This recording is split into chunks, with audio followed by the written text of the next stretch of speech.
Hello, everyone. Today, I will show you a game where a student of mine and I played together against someone rated at the time 2264.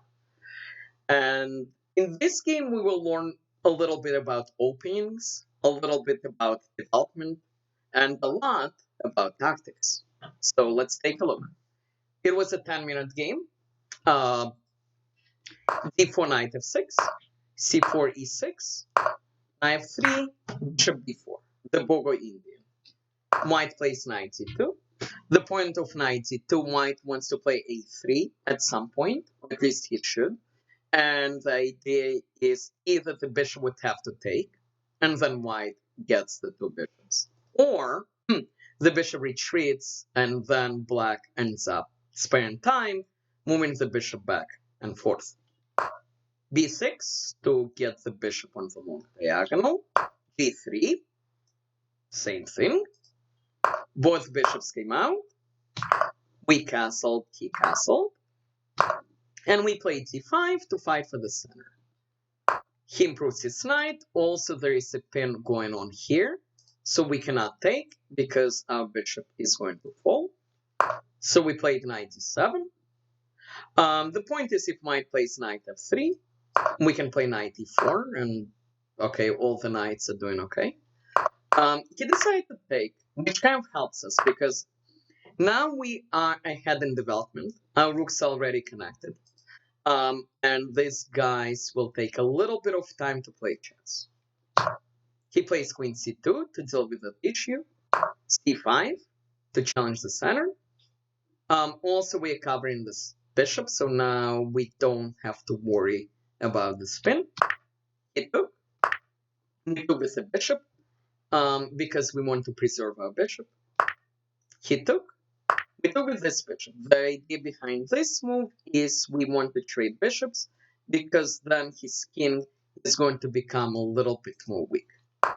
He plays knight f3 to stop that and allow for the bishop to come out. We play rook c8 with a threat. I'll pause for a second and figure out what the threat is. And the threat is there is a potential discovery, so bishop takes pawn.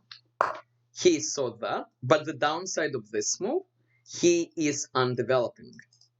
And we brought in our last piece. Now all our pieces are playing chess. That's not how bishops move. That's how bishops move. He plays bishop g5, which makes sense. And here we found the second, well, not the best move. So the idea here is if we move the queen, it will open up a potential discovery with the threat of bishop takes knight. So the best way to move the queen is queen b5, because the queen hits this, this exists, and this would have been the best way to play. We did not do that. We played queen e7, which is not terrible, but it does not create a double threat. Okay, white saw the threat, of course, and moved the queen.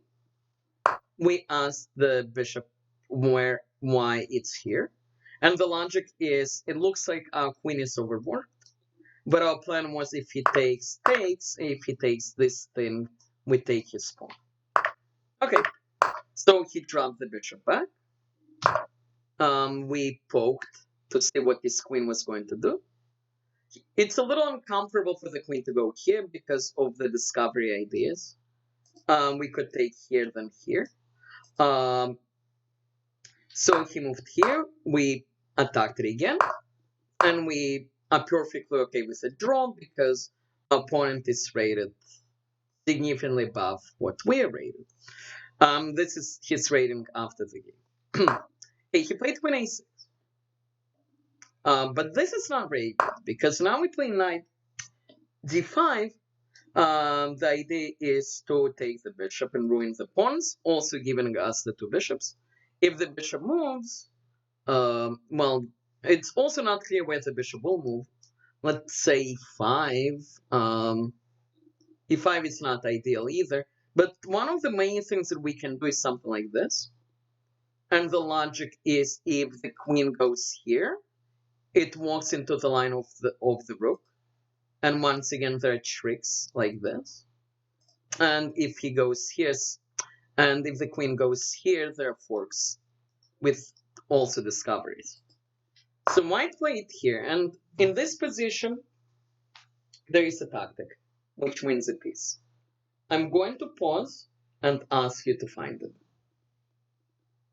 And the idea here is this bishop is a little bit loose. It doesn't seem loose because it's defended by the knight and it's not being attacked. But the point is we play knight c7, which does a double discovery, attacks this and that, while at the same time hitting the queen. After the queen moves, we can take the knight, which defends the bishop, and then we can take the bishop, which is what happened. Here, takes, we took the bishop, and we went on to win this game because black is up a full piece, and there is absolutely nothing white has in return. In every position, it's important to look at forcing moves. It's important to look at loose pieces, and if you do it the right way, you might be able to beat someone rated in the mid to high 2200s. I hope you enjoyed this video. Please like, please subscribe, and I will be back soon.